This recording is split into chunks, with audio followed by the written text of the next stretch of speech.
This is the story of a man named Stanley. Stanley worked for a company in a big building where he was employee number 427. Employee number 427's job was simple. He sat at his desk in room 427 and he pushed buttons on a keyboard. Orders came to him through a monitor on his desk, telling him what buttons to push, how long to push them, and in what order. This is what employee 427 did every day of every month of every year. And although others might have considered it soul-rending, Stanley relished every moment that the orders came in, as though he had been made exactly for this job. And Stanley was happy. And then one day, something very peculiar happened. Something that would forever change Stanley. Something he would never quite forget. He had been at his desk for nearly an hour when he realized that not one single order had arrived on the monitor for him to follow. No one had showed up to give him instructions, call a meeting, or even say hi. Never in all his years at the company had this happened, this complete isolation. Something was very clearly wrong. Shocked, frozen solid, Stanley found himself unable to move for the longest time. But as he came to his wits and regained his senses, he got up from his desk and stepped out of his office.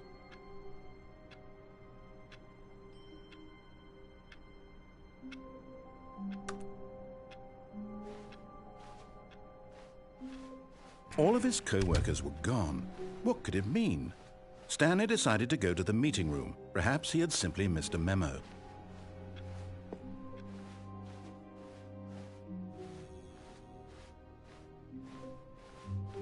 When Stanley came to a set of 2 open doors, he entered the door on his... This was not the correct way to the meeting room, and Stanley knew it perfectly well.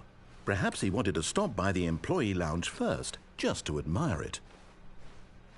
Ah, yes, truly a room worth admiring. It had really been worth the detour after all, just to spend a few moments here in this immaculate, beautifully constructed room. Stanley simply stood here, drinking it all in. But eager to get back to business, Stanley took the first open door on his left.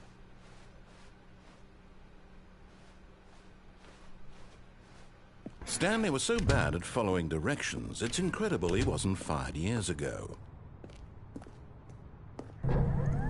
Look, Stanley, I think perhaps we've gotten off on the wrong foot here. I'm not your enemy, really, I'm not. I realize that investing your trust in someone else can be difficult, but the fact is that the story has been about nothing but you all this time. There's someone you've been neglecting, Stanley. Someone you've forgotten about. Please, stop trying to make every decision by yourself. Now, I'm not asking for me, I'm asking for her. This is it, Stanley. Your chance to redeem yourself. To put your work aside, to let her back into your life. She's been waiting. That's her, Stanley. You need to be the one to do this, to reach out to her. If you can Oh, no, you can't. Did you just unplug the phone? No, that wasn't supposed to be a choice. How did you do that? You actually chose incorrectly? I didn't even know that was possible. Let me double check. No, it's definitely here, clear as day. Stanley picks up the phone. He's taken to his apartment where he finds his wife, and the two pledge themselves to one another. Music comes in, fade to white, roll credits. Not picking up the phone is actually somehow an incorrect course of action. How is that even possible? None of these decisions were supposed to mean anything. I don't understand. How on earth are you making meaningful choices? What did you... Wait a second. Did I just see... No, that's not possible. I can't believe it. How had I not noticed it sooner? You're not Stanley. You're a real person. I can't believe I was so mistaken. This is why you've been able to make correct and incorrect choices. And to think I've been letting you run around in this game for so long. If you'd made any more wrong choices, you might have negated it entirely. It's as though you completely ignored even the most basic safety protocol for real-world decision-making. Or did you not grasp the severity of the situation? Well, I won't have that kind of risk on my watch.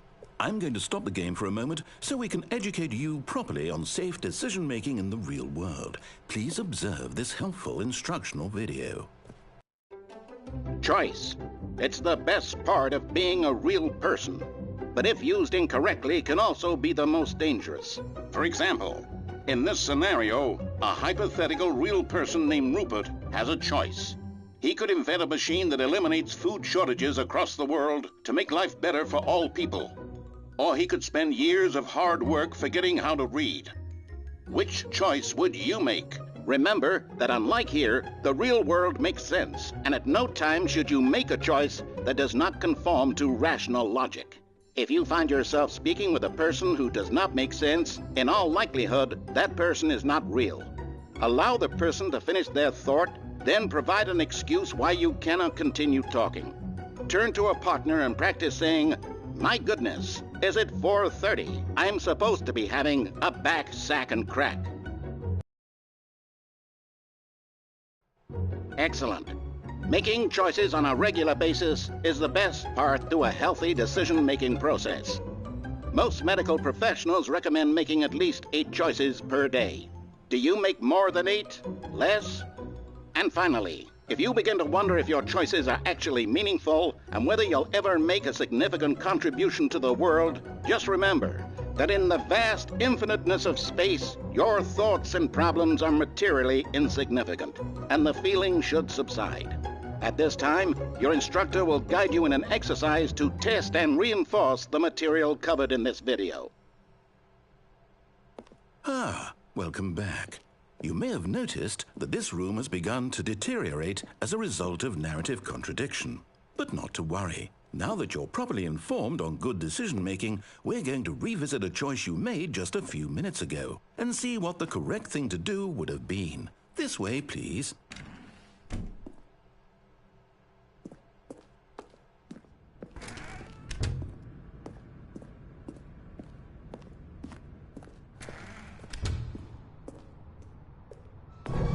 Now that we know your choices are meaningful, we can't have you jumping off the platform and dying. Imagine the main character dying senselessly halfway through the story. That story would make no sense at all. We just need to get you home as soon as possible before the narrative contradiction gets any worse. Unfortunately, it seems this place is not well equipped to deal with reality.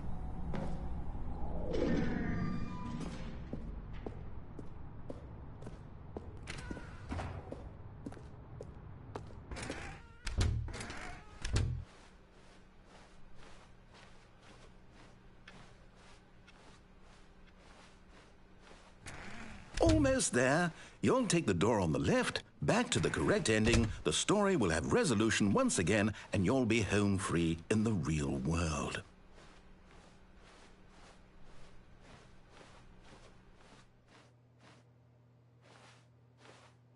Now remember, all you need to do is behave exactly as Stanley would.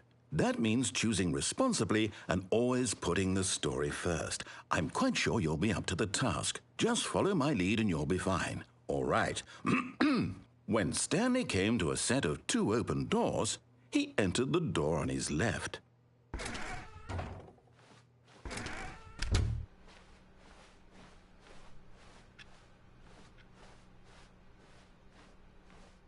Yet there was not a single person here either. Feeling a wave of disbelief, Stanley decided to go up to his boss's office, hoping he might find an answer there.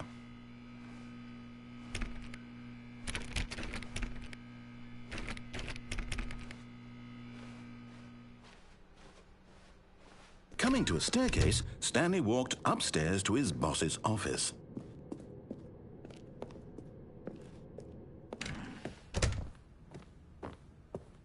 Stepping inside his manager's office, Stanley was once again stunned to discover not an indication of any human life. Shocked, unraveled, Stanley wondered in disbelief who orchestrated this, until he saw the door with a voice receiver next to it. his questions. And beyond all probability, he knew the passcode. He had seen it on his boss's computer just last week. Now, he would draw from within himself the courage to face the unknown. He drew a sharp breath and then spoke the code.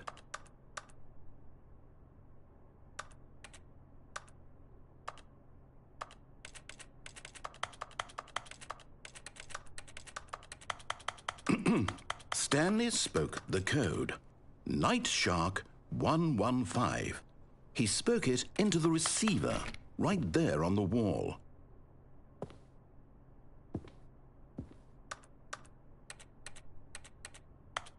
I'm sorry, is there a problem? You didn't mishear me, did you? Please speak the code into the receiver. Otherwise, we can't get on with the story. This is a crucial step.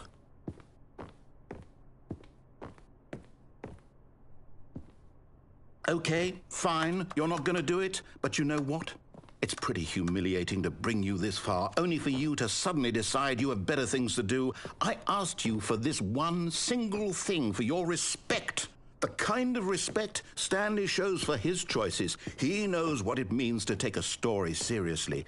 If you didn't want to see what I had to show you, then why did you come here? You had a choice, you know. You could have gone through the door on the right. You could have done whatever the hell you wanted over there. Why did you come this way? Speak. Say something to me. Explain yourself, you coward. You behave exactly as Stanley would. That means choosing responsibly and always putting the story first. I'm quite sure you'll be up to the task. Just follow my lead and you'll be fine. All right. When Stanley came to a set of 2 open doors, he entered the door on his left.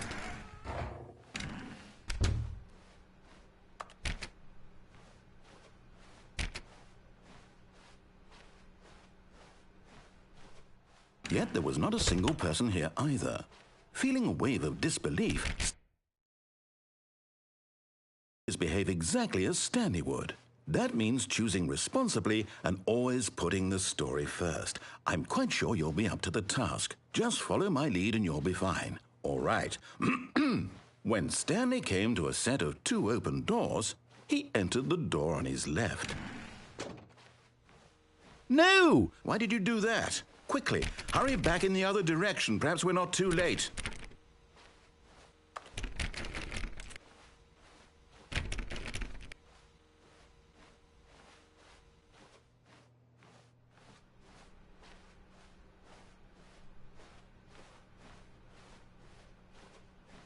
Oh, it's ruined.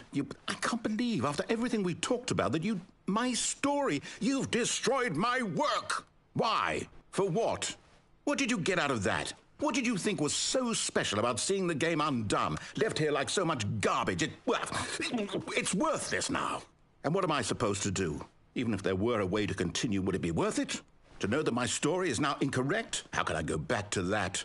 I can't erase that knowledge. I'll have to live with it forever, reliving its impossibility forever. I couldn't live that way. Is it better to shut the game down entirely? To willingly destroy all of my work? I don't know. What's the answer? What do I do? What do I do? What do I... No, I have to. I have to shut the game down. I have to. I have to.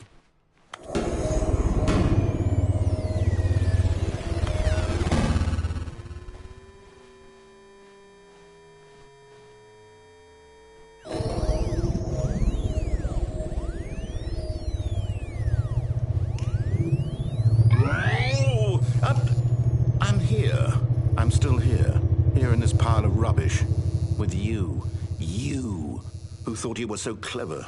Now look where we are. My entire game is destroyed. It was the only thing in the world that was mine, and you've run it into the ground. What, did you think that would be funny? You just had to see? Didn't I impress upon you how important it was to be like Stanley? He actually knows how to do what I tell him to. He understands that if I say to do something, there's a damn good reason for it. That thought hadn't even occurred to you, had it? That there's a world outside of you? You're a child. Oh, my story. If you'd just gone through the door on the left, you would have seen it. There was a whole underground facility. You would have destroyed it and been victorious. It would have been so perfect. I worked so hard on it. I tried so hard to make... When Stanley came to a set of 2 open doors, he entered the door on his left. Stanley? Hello? Are you... Is everything okay? Stanley, please. I need you to make a choice. I need you to walk through the door. Are you listening to me? Can you hear me? Is everything all right? Stanley, this is important. The story needs you. It needs you to make a decision. It cannot exist without you. Do you understand me? Whatever choice you make is just fine. They're both correct. You cannot be wrong here. We can work together. I'll accept whatever you do. I simply need you to take that step forward, please. Choose. Do something. Anything. This is more important than you can ever know. I need this. The story needs it. So, you hear me? Are you there? Are you listening to this? Stanley, are you there? Okay. It's okay, I can wait. You need time to decide. Time to make sure your choice is correct. That is the best choice. That's all right. I'll wait for you to decide what's the right thing to do. Take as much time as you need.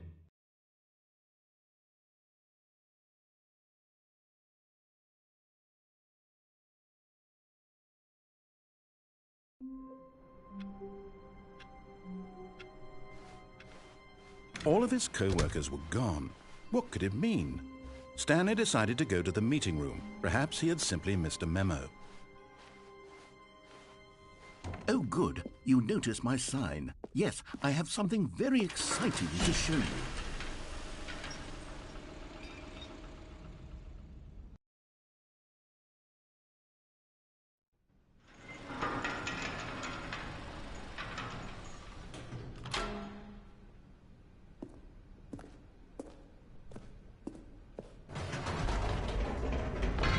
You see, Stanley, I've been reflecting on the Stanley parable and about how roundly disappointing this ultra-deluxe version has turned out to be. The original Stanley parable was a landmark, and any new content for it should live up to that legacy. So forget this ultra-deluxe nonsense. I say we take it one step even further. Which is why I'm very proud to announce for the first time ever, the Stanley Parable 2.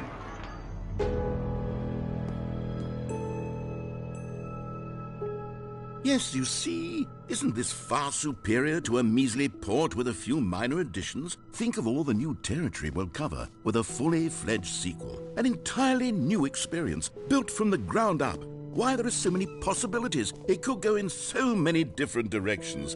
This is what fans have truly been asking for.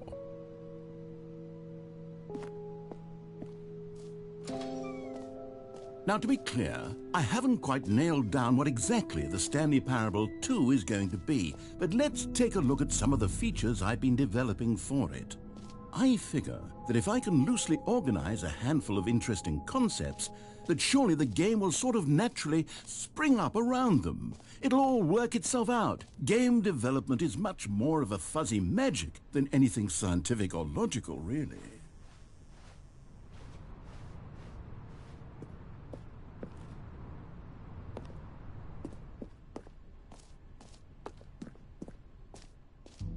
Here we are. Go on, try out some of the new features.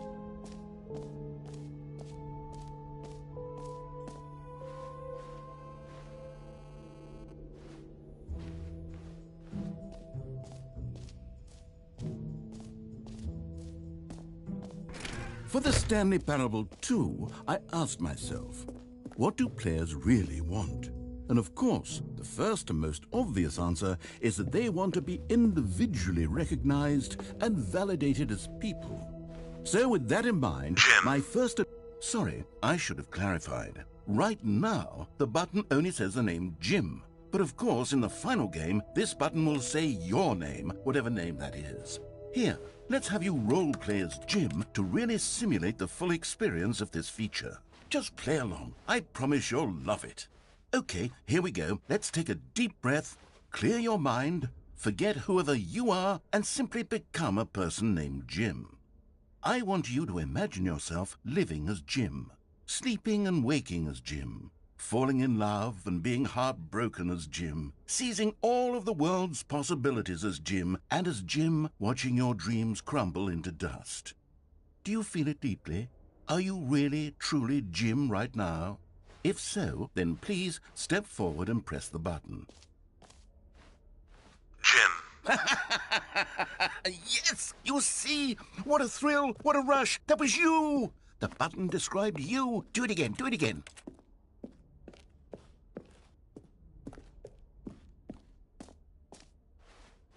Jim. Ooh, it hits even harder the second time. If this were the only new feature in the Stanley Parable 2, it would still be worth the money. Let's take a break from the Jim button. I'm too emotionally drained from all of this personal validation. I suppose I could allow only people named Jim to play the Stanley Parable 2. That would actually save me the work of finishing this feature.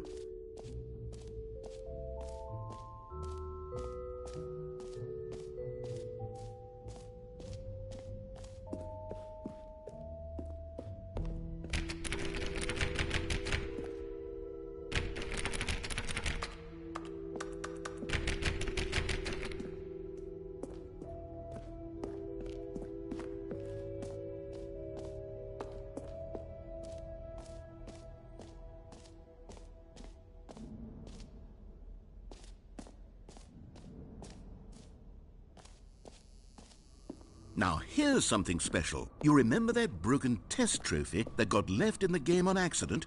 Well, I'm developing a technology to simply give you the trophy. Yes. You see, you'll come to this lever, and when you pull it, Okay, perhaps I should have clarified. This is technology that will exist. Right now, the trophy is still fully broken. I'm not a wizard, Stanley, but I guarantee it will be fixed in the sequel to at last satisfy the hordes of ravenous fans all over the world who have been uproariously demanding this feature. Gamers, we hear you, and I promise it will happen. What else? What other exhibits haven't we seen yet?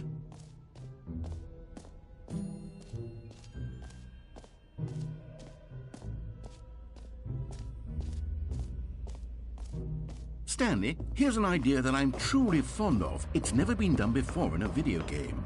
This is, in fact, a hole that you can fall down forever. That's right. Infinite falling. You can fall until the end of time, if you like. A stunning leap forward for video games as a medium. You see, isn't it wonderful? One of my more ingenious concoctions, if I do say so. Now then, since you've gotten to see the infinite hole, you can press the teleport button to pop back up to the top, and we can continue onward. Now, I don't mean to be a bummer, but I do recommend you use the teleport button to go back to the top. Maybe do it on the sooner rather than later spectrum of things.